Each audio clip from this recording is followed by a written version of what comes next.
नमस्कार दोस्तों, अनसुनी दिव्य कथाएं में आपका स्वागत है। आज हम आपको भगवान श्री कृष्ण द्वारा की गई उनके भक्त की रक्षा की एक कहानी सुनाने जा रहे हैं। एक गांव में 8 साल का सूर्य नाम का एक बेहद दुर्लभ बालक, उसके परिवार का व्यवसाय था लकड़ी काटना और उसे बाजार में बेचना।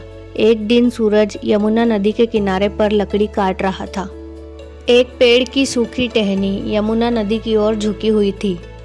सूरज की खास बात यह थी कि वह कभी भी हरी भरी टहनी को नहीं काटता था। उसने देखा कि जो टहनी यमुना नदी की ओर झुकी हुई है वह बिल्कुल सूखी है। उसने कुल्हाड़ी लेकर टहनी को काटने के बारे में सोचा और जैसे ही उसने अंतिम प्रहार किया, टहनी टूटकर नदी में गिर गई। फिर सूरज ने भी उस टहनी को बचाने के लिए यमुना नदी में छलांग लगा दी।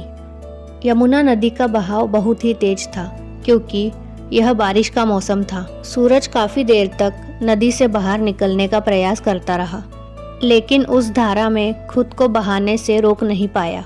काफी मेहनत करने के बाद भी वह सफल नहीं हो पा रहा था और नदी के बहाव के साथ ही बहता जा रहा था।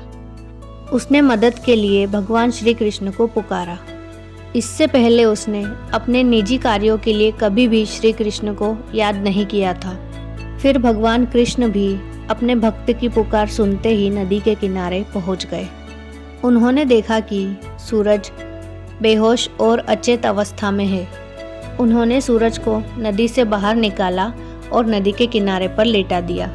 सूरज की आंखें बंद थी, परंतु उसको एहसास हो रहा था कि उसे किसी ने बीच नदी से निकाला है और उसकी देखरेख कर रहा है।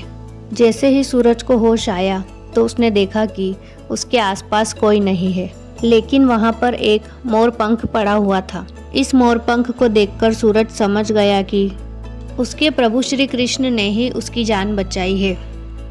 तो दोस्तों, आपको यह कहानी कैसी लगी हमें कमेंट में ज़रूर बताएं और इस प्रकार की अन्य दिव्य कथाएं सुनने के लिए हमारे चैनल को सब्सक्राइब करें और इस वीडियो को लाइक और शेयर करना ना भूलें। राधे राधे।